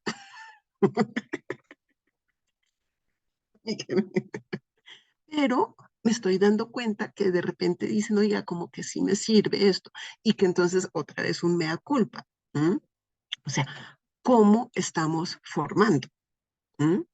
Que, bueno, no quiero hacer mucha autopropaganda, pero con Silvina Corbeta de Argentina sacamos ahorita un texto que se lo puse a leer a los de maestría y como que todos dijeron, ay, sí, me vi reflejada, y es como un mea culpa, y el texto se llama tal cual, ¿cómo estamos formando? Y yo creo que esa reflexión también de un mea culpa, ¿no es cierto? O sea, ¿qué estamos haciendo y cómo estamos formando? Yo no había caído en cuenta de que no saben cómo leer. Uno como que ya lo tiene incorporado y esto, entonces tener esos tiempos, por supuesto. Pero hay mucha tela por qué cortar. Ahora tú dices, ¿cómo actuar? ¿Cómo es la cuestión de la compasión desde el budismo, ¿no es cierto? Sí, también acabo de publicar un libro, un libro no, todavía no, un texto sobre budismo, ¿no es cierto? Y termina con como una introducción al budismo y termina con lo que es el Engaged Buddhism, como el budismo comprometido. Y hay un autor ahí muy interesante que se llama David Loy, que trabaja mucho esta cuestión del budismo comprometido y de esa idea de compasión. Dejo ahí la inquietud porque yo sé que ahí también podríamos hablar un montón, ¿no es cierto? Pero lo dejo como por esos lados. Pero son justamente ese tipo de problemas, preguntas que nos tenemos que plantear y reflexionar conjuntamente. Gracias, gracias María Luisa. Está la mano de Josefina Ochoa. Ay, otra vez yo, de nuevo, es que me surgió la inquietud en esta parte conceptual, sí, que si la doctora me podría orientar, ¿cuál es esa concepción de educación en materia ambiental en América Latina? Porque ella lo señaló cuando dijo que América Latina tiene su propia concepción, tiene su propio eh, fundamento en cuestión ambiental, que es muy diferente al que se tiene en los objetivos de la Agenda 2030. Entonces me quedé muy ¿Que son intrigada muy con ese diferentes a qué? concepto. ¿Que son muy diferentes a qué? A los objetivos de la Agenda 2030, o sea, al concepto que se tiene en los objetivos de la Agenda 2030. Mejor dicho, ahí podría decir un montón, que en este momento no tengo Sí, el espacio, ¿no es cierto? He escrito sobre eso, también están los textos ahí en mi página, ¿no es cierto? Que es la cooptación de la educación ambiental por los ODS. Ahí como que explico un poco esa cooptación de la educación ambiental por los objetivos del desarrollo sostenible. A ver, aquí dice que a la contemplación. Sí, esa contemplación es absolutamente clave. Por ahí hay un libro genial que se llama, que es escrito por unos argentinos, no me acuerdo los nombres ni el título, pero sí es la cuestión de la contemplación en Descartes y la contemplación en el budismo. O sea, ¿por qué no nos damos el tiempo para volver a contemplar? Y efectivamente, las grandes transformaciones en la ciencia han sido por la contemplación. Y Humberto y Maturana, sobre todo Maturana, sí, hay que rescatarlas para trabajar este tema.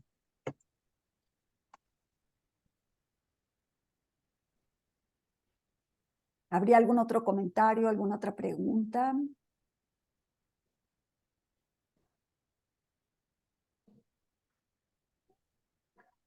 Seguro sí hay. Ah, Carlos, adelante. Sí. Hola, buenas tardes. Pues muchísimas gracias, María Luisa. Y yo tenía como eh, esa reflexión en el sentido de que me quedó muy grabado de la presentación esta diversidad de maneras con las que se puede abordar el tema del manejo del medio ambiente. O sea, a mí, si les confieso, a mí me abruma mucho saber que hay tanto y que de cierta forma como que no me siento como con las herramientas como para poder tener un manejo adecuado. O sea, si por ejemplo nos dicen, no, pues a lo mejor escoge por cuál línea te puedes trabajar, pero no necesariamente todas las personas tienen como esta profundización de o sea, temas epistemológicos y demás, ¿no? Y, y, y yo me pregunto justamente como que en esos casos donde a lo mejor hay académicos que no tienen la posibilidad de poderse como entrenar en un diplomado en ese sentido, pero sí como que tienen una espinita para poder empezar a trabajar con ese tema. Lo que yo me preguntaba era justamente como, o sea, ¿cuál podría ser como este primer gran paso para que desde el lado de la academia nosotros podamos tender la mano a los profesores y las profesoras que no tienen ahorita ni el tiempo y a lo mejor no tienen como el conocimiento o ni siquiera no se les ha puesto como esa semillita ahí puesta para que empiece a sembrar, pero que sí están preocupados por el tema medioambiental? Entonces, yo, por ejemplo, yo aquí en la Universidad Iberoamericana, dentro de la licenciatura en arquitectura, coordino el ciclo de urbanismo y yo tengo a cargo profesores que están mostrando temas de ciudad y también como temas de sustentabilidad, pero no necesariamente tienen una formación tan profunda y no cuento yo como con una estructura a lo mejor dentro de mi competencia para poderles ofrecer un curso, un diplomado o algo por el estilo. Pero sí quisiera como aprovechar del lado de ellos como esta espina que tienen de querer aportar algo diferente. Y quisiera justamente a partir de tu experiencia que si me puedes como iluminar en el sentido de cómo poder justamente hacer como un trabajo con ellos en ese sentido, ese por un lado, ¿no? Y por el otro, también una cosa que a mí me ha costado un poco con los estudiantes es poderlos conectar con esa emoción de saberse parte de un sistema natural, de un sistema vivo, que al final de cuentas, si ellos lo reconocen y lo entienden como con esa profundidad necesaria, pues van a empezar a cambiar su forma de poder portar. O sea, yo he aplicado algunas cosas, pero yo siento que a mí, por ejemplo, me cuesta mucho poder invitarlos a conectarse con algo a donde no nos da chance de ir, porque no puedo decirles vamos tal o cual fin de semana a ir a un contacto con la naturaleza. Aparte estamos en una ciudad que no necesariamente tiene las opciones más cercanas. O sea, lo que voy es que hay veces como que el contexto de nosotros no necesariamente nos facilita poder incentivar esa conexión con lo natural. Y también ahí, si tuvieras alguna sugerencia de cómo poder hacer como estos vínculos, incentivar estos vínculos con un sistema al que desafortunadamente nuestras ciudades no nos invitan a conectar por cómo están diseñadas. Entonces, no sé si me expliqué más o menos, pero ahí quisiera dejarlo para ver si me puedo orientar.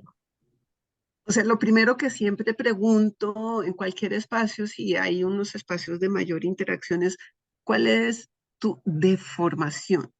Porque no hablo de deformaciones, sino de deformaciones. O sea, no es lo mismo cómo deforman racional, argumentativa, estructuralmente del pensamiento a un economista, a un abogado, a un ingeniero. ¿Mm? Entonces, tengo que saber más o menos desde dónde. Veo arquitecto entonces. Urbanista, Urbanista, ¿no es exactamente. cierto? Entonces, como saber también con quién estoy hablando. ¿Qué digo?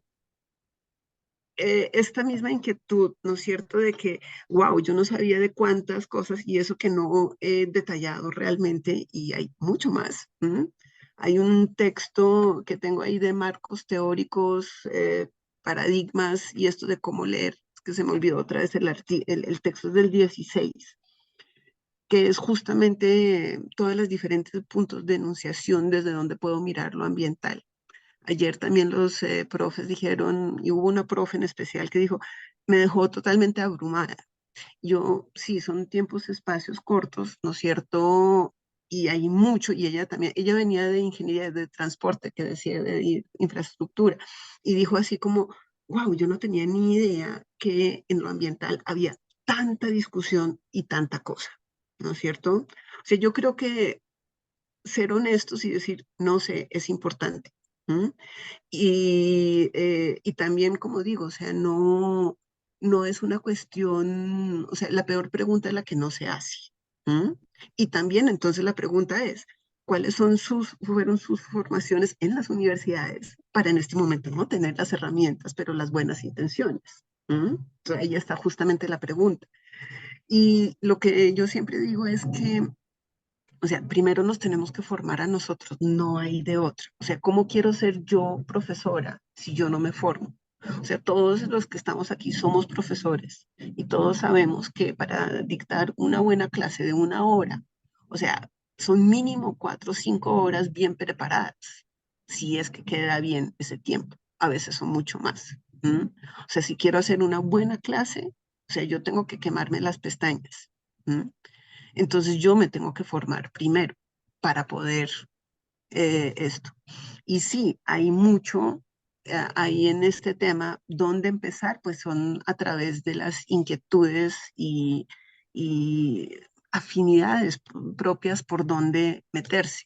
Ahora, esa escisión cultura-naturaleza que tú dices que son las ciudades, que efectivamente no es, pero es que no es, entonces ahí hay también una pregunta, ¿cómo entendemos lo ambiental? O sea, ¿cómo generar esa conexión? Esa conexión solamente se da en la medida que yo salgo y les digo, oiga, tocan el arbolito, ¿no es cierto? O veamos el pajarito, y con eso yo les genero esa inquietud de que, oiga, hacemos parte de este bosque. ¿Mm? Yo creo que no. O sea, ayuda, sí. ¿Mm? Pero la cuestión es de justamente, y ahí vengo otra vez a lo que es lo curricular y lo que son los cánones. O sea, miremos entonces ese texto de José Luis Lezama, ¿no es cierto?, de cómo nos explica cómo esa escisión cultura-naturaleza está profundamente anclada en todas nuestras teorías. Esa perspectiva, ese dualismo. ¿Mm? Entonces, ¿cómo superar ese dualismo? Porque ese dualismo es el que tenemos profundamente anclados. ¿Mm? Entonces, claro, ¿cuál es el reto que nos pone el budismo? El budismo nos saca de ahí, es que no hay esa cuestión, no hay ese yo, no, mejor dicho, pero eso cómo se refleja en todas y cada una de nuestras materias que dictamos, y se refleja en todas. Mejor dicho, uno de los ejercicios, y eso está ahí en el texto, ¿no es cierto?, es justamente mostrar cómo podemos replantear esos cánones y revisar esas bases epistemológicas. Entonces, sí, yo no tendría ahí como la fórmula mágica de decir por dónde empezar, ¿no es cierto? Invito al texto que compartí aquí en el chat, ¿no es cierto?, que tiene muchas referencias bibliográficas para mirar. Un pequeño ejemplo nomás, ayer otro profesor que fue muy bueno, y eso todo virtual, ¿no es cierto?, me dice que tuvo un chamán en clase, ¿no es cierto?, que habló con los estudiantes. Y este señor le encantó. Me hubiera encantado haber estado en esa situación ahí para observar. Él llega a donde un estudiante y le dice a la chica, perdón, ¿te puedo tocar? ¿Te puedo tocar así? Entonces ella dice, sí, ¿no es cierto? Entonces ella parece que era un hombre fuerte, ¿no es cierto? Y entonces la toma. Y después él le pregunta, ¿te puedo jalonear un machón? ¿No es cierto? No, obviamente que no. ¿Me puedes regalar un pelito? Sí, aquí lo tiene. ¿Mm? Y entonces él dice, bueno, así es con la naturaleza. Hay que preguntarle y con cuidado acercarse. ¿Mm? O sea, una cosa tan básica, tan esto, pero mira, me encantó ese ejemplo. ¿Mm? Para entender que hacemos parte de y que no puedo agarrar, es algo vivo. ¿Mm?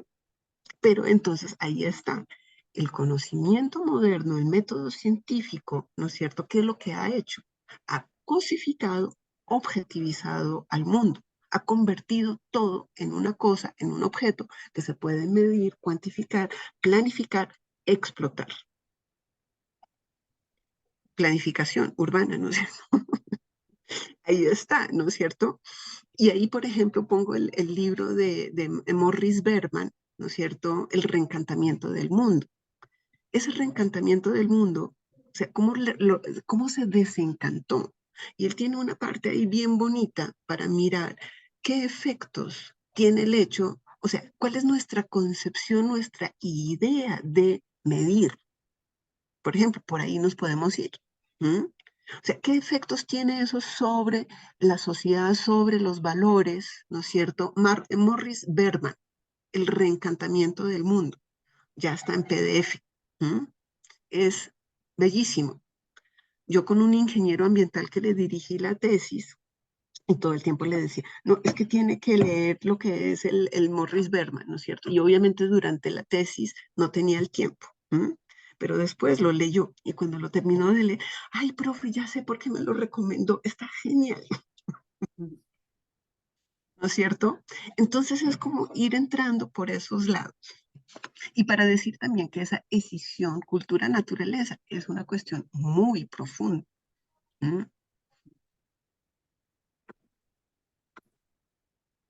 Pues se nos está acabando el tiempo. Aquí Aurora Callado también escribió en el chat. Si está Aurora, está todavía aquí. Aurora, ¿no lo quieres plantear tú de viva voz? Creo que es más rico que si lo leo yo. Sí me encantaría, pero estoy en un lugar donde hay mucho ruido, por eso me atreví a escribirlo. Okay. Agradecerles bastante pues, esta oportunidad de estar escuchando sus aportaciones. Más bien lo que quiero decir es que en nuestra experiencia personal con los estudiantes se nota un compromiso. En primer lugar, ellos están observando que estamos destruyendo nuestra casa común, pero me lo han dicho así literal, maestra, ¿y qué han hecho ustedes? ¿no? Desde que nacemos ya escuchamos eso, el agua se va a acabar gota a gota. Y entonces, ¿por qué no han hecho algo para contener? Entonces, es un gran reto, tanto para nosotros, los adultos, los mayores, los docentes, como para ellos, ¿no? Que les estamos dejando este mundo. Y entonces, bueno, pues ahí durante las clases es lo que discutimos, dialogamos con ellos. ¿Qué van a hacer ustedes, no? Ya le estamos dejando algo descompuesto, ¿qué es lo que van a hacer para ello? Entonces, bueno, pues en concreto creo que es un gran reto que tenemos, trabajar en conjunto para solucionar, remediar y pues detener un poco esta destrucción. Muchas gracias y saludos a todas y todos. Es que ahí está entonces también, o sea, ¿cuáles son nuestras perspectivas de los currículos? ¿Qué les mostramos a los estudiantes? ¿Y dónde están esas alternativas? Y donde yo claramente digo, tenemos que diferenciar entre lo que son alternativas de desarrollo y alternativas al desarrollo. O sea, con la música, alternativas de rock, siempre el rock latino, inglés, siempre voy a encontrar el mismo beat, ¿no es cierto? Y voy a reconocer, esto es rock.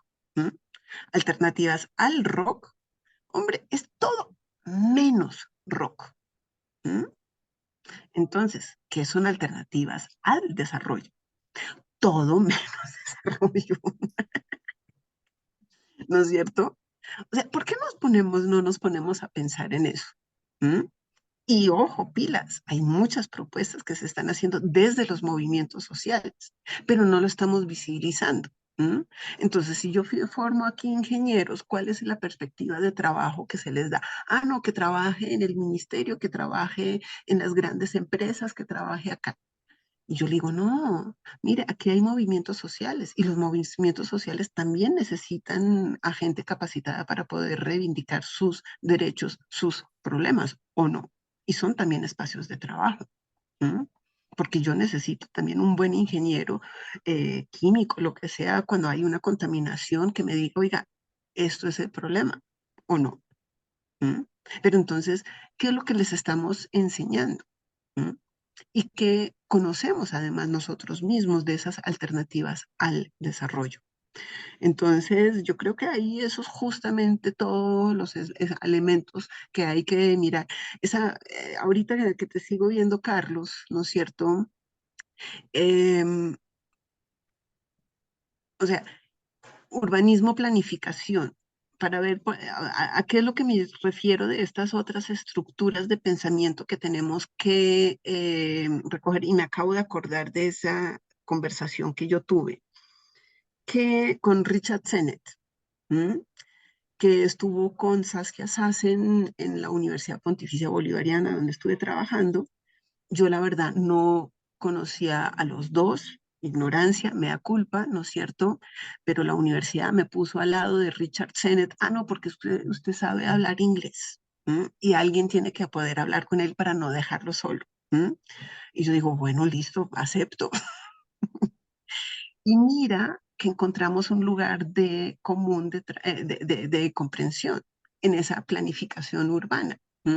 Y era pensar desde las ciencias de la complejidad, o sea, una cosa es pensar la planificación urbana desde ese positivismo rígido de límites rígidos, ¿no es cierto? Y otra cosa sería pensarlo desde la ciencia de la complejidad, desde lo que sería esa perspectiva, desde la propia biología, ¿no es cierto? Pensar en esas transiciones, espacios de transición, pero ahí las ciencias de la complejidad te pueden aportar para pensar completamente diferente lo que es la planificación. A eso me refiero yo con educación ambiental. O sea, cómo cambiamos esas estructuras epistemológicas. Entonces, claro, identifique, y otra vez, sigo a Enrique Lev, qué pena. Pero si Enrique Lev me explica y lo evidencia, ¿no es cierto? Esa insustentabilidad del conocimiento moderno que ha fragmentado, cosificado al mundo, ¿cómo estoy reproduciendo ese conocimiento en nuestras aulas? En arquitectura, planificación, ingeniería, sociología, donde sea, porque en cualquier parte lo estamos haciendo. Entonces es por ahí. Entonces sacarlos, pues sería entonces, bueno, ¿qué sabemos nosotros? ¿Cómo estamos nosotros formando en las universidades? Estamos mirando lo que están haciendo las ciencias de la complejidad como unas ciencias de punta. O sea, yo también lo que digo muchas veces es que nosotros en las universidades seguimos reproduciendo un conocimiento decimonónico, newtoniano, mecanicista, mandado a recoger. Y las ciencias de la complejidad, ¿dónde están? Donde también justamente todas esas divisiones disciplinarias están mandadas a recoger. Ahí te la dejo. Lo que es el Instituto Santa Fe. Miren el Instituto Santa Fe. Bien, pues gracias María Luisa. Pues hay muchos comentarios acá en el chat en donde te felicitan, te agradecen por esta charla. Bueno, pues como lo mencionamos al principio, este es el inicio del seminario. Entonces, pues están todos invitados, invitadas a reunirnos mensualmente, la primera, digamos, reunión formal, o sea, reunión del grupo en donde vamos a empezar a escuchar las alternativas, las estrategias, será el 19 de octubre en esta misma liga y en este mismo horario. Entonces, pues por favor, no nada más vengan, sino pues inviten a otros colegas de sus universidades, pues porque creo que todo docente, ¿no?, tendría que estar interesado en estos temas. Entonces, gracias María Luisa por esta magnífica conferencia. Nos han preguntado si se va a grabar, ya está siendo grabada. Más adelante les daremos a conocer en qué sitio la ponemos a disposición de todos y todas ustedes. Pues muchísimas gracias. Excelente arranque del seminario y pues nos encontramos el 19 de octubre. Gracias a ustedes por la invitación. Muchas gracias y mucha suerte. Muchas gracias.